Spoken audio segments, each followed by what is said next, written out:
सास और बहू की कहानी। बहू कहाँ मर गई, अंदर से आवाज़ आता है, जिंदा हूँ माँ जी। तो फिर मेरी चाय क्यों अभी तक नहीं लाई? कब से पूजा करके बैठी हूँ, ला रही हूँ माँ जी। बहू चाय के साथ भजिया भी ले आई। सास ने कहा, तेल का खिलाकर क्या मारेगी? बहू ने कहा, ठीक है माँ जी, ले जाती हूँ। सास ने कहा, रहने दे, अब बना लिया है तो खा लेती हूँ। सास ने भजिया उठाई और कहा, कितनी गंदी भजिया बनाई है तुमने। बहू, माँ जी मुझे कपड़े धोने हैं, मैं जाती हूँ। बहू दरवाजे के पास छिप कर खड़ी हो गई। सास भजिया पर टूट पड़ी और पूरी भजिया खत्म कर दी। बहू मुस्कुराई और काम पर लग गई। दोपहर के खाने का वक्त हुआ। सास ने फिर आवाज़ लगाई, कुछ खाने को मिलेगा? बहू ने आवाज़ नहीं दी। सास फिर चिल्लाई, भूखे मारेगी क्या? बहू आई, सामने खिचड़ी रख दी। सास गुस्से से, ये क्या है? मुझे इसे नहीं खाना, इसे ले जाओ। बहू ने कहा, आपको डॉक्टर ने दिन में खिचड़ी खाने को कहा है, खाना तो पड़ेगा ही। सास मुंह बनाते हुए, हाँ तू मेरी माँ बन जा। बहू फिर मुस्कुराई और चली गई।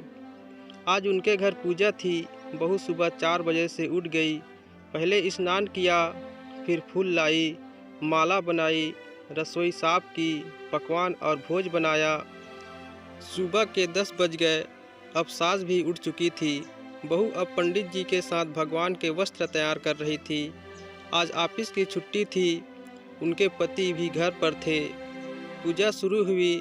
सास चिल्लाती, बहू ये नहीं है, वो नहीं है। बहू दौड़ी दौड़ी आती और सब करती। अब दोपहर के 3 बज गए थे। आरती की तैयारी चल रही थी। पंडित जी ने सबको आरती के लिए बुलाया और सबके हाथों में थाली दी। जैसे ही बहू ने थाली पकड़ी, थाली हाथों से गिर पड़ी। शायद भोज बनाते हुए बहू के हाथों में तेल लगा था, जिसे वो पोंछना भूल गई थी।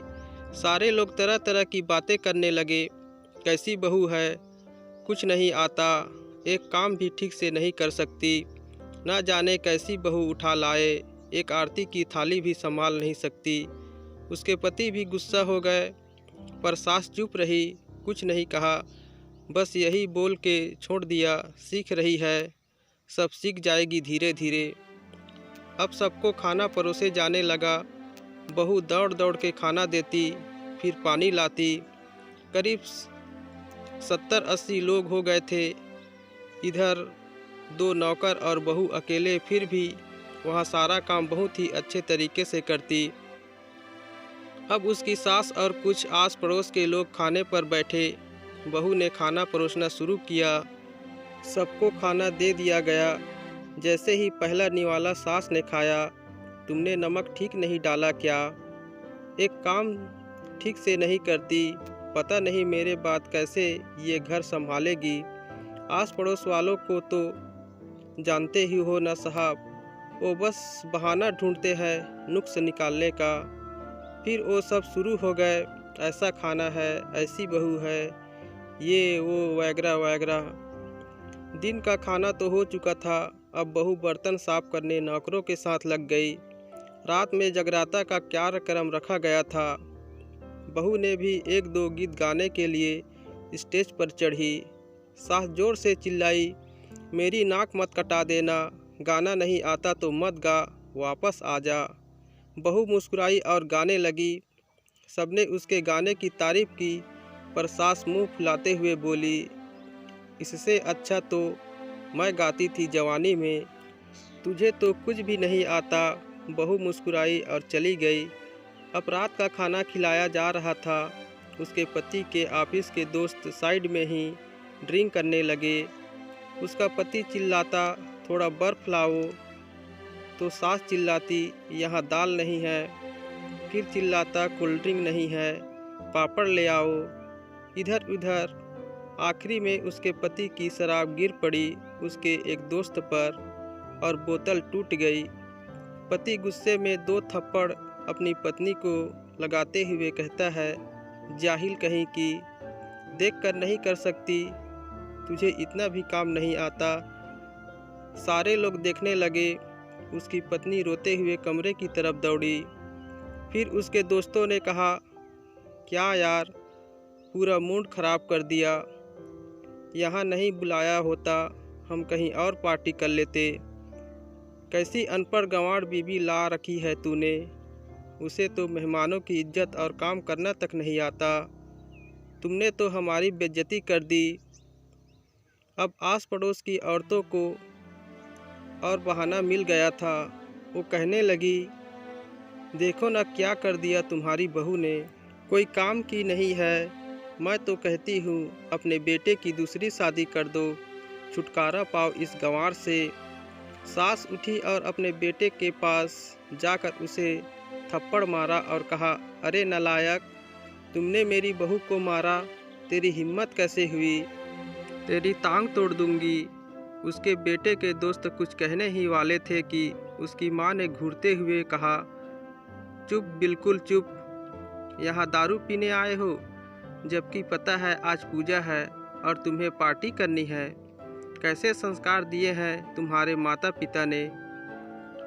और किसने मेरी बहू को जाहिल बोला, जरा इधर आओ, चप्पल से मारूंगी अगर मेरी बहू को किसी ने एक शब्द भी कहा तो।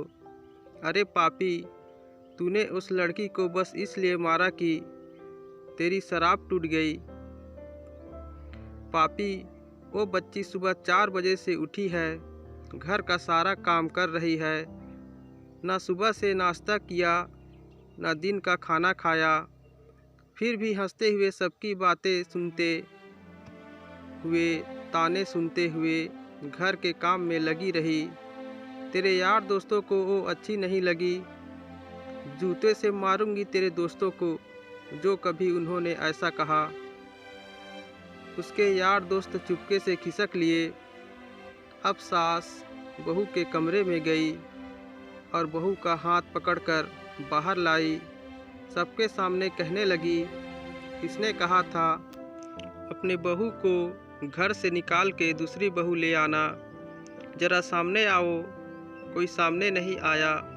फिर सास ने कहा, तुम जानते भी क्या हो इस लड़की के बारे में। ये मेरी माँ भी है, बेटी भी।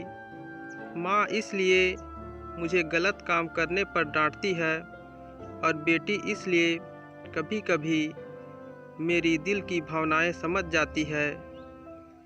मेरी दिन रात सेवा करती है, मेरे 1000 ताने सुनती है, पर एक शब्द भी गलत नहीं कहती, न सामने न पीठ पीछे। और तुम कहते हो दूसरी बहू ले आऊं। याद है ना छुटकी की दादी, अपनी बहू की करतूत। सास ने गुस्से से पड़ोस की महिला को कहा, अभी पिछले हफ्ते ही तुम्हें मियाँ बीबी भूखे छोड़ घूमने चले गए थे। मेरी इसी बहू ने 7 दिनों तक तुम्हारी घर पर खाना पीना, यहाँ तक कि तुम्हारे पैर दबाने जाती थी, और तुम इसे जाहिल बोलती हो। जाहिल तो तुम सब हो जो कोयले और हीरे में फ़र्क नहीं जानते। अगर आइंदा मेरी बहू के बारे में किसी ने एक लफ्ज़ भी बोला तो मुझसे बुरा कोई नहीं होगा, क्योंकि ये मेरी बहू नहीं, मेरी बेटी है। बहू सिसकियाँ लेते हुए फिर कमरे में चली गई।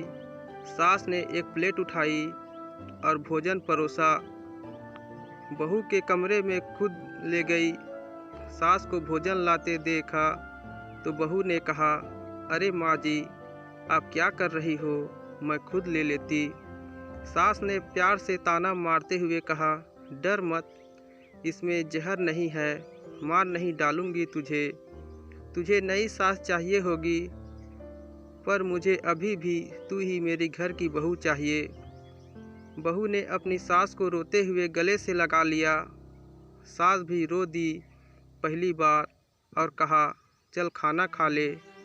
फिर मजाक करते हुए कहा, फिर मेरे पैर दबाने चले आना, और ये ख्याल मन में मत लाना कि सास पैर बोलती है। किसी दिन मैं इसका गला दबा दूंगी, क्योंकि कभी मैं भी यही सोचती थी। दोनों खूब हंसने लगती हैं।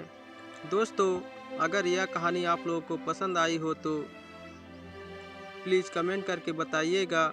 ऐसी ही और मज़ेदार कहानियाँ सुनने के लिए हमारे चैनल को सब्सक्राइब कर लीजिए, लाइक कीजिए, शेयर कीजिए।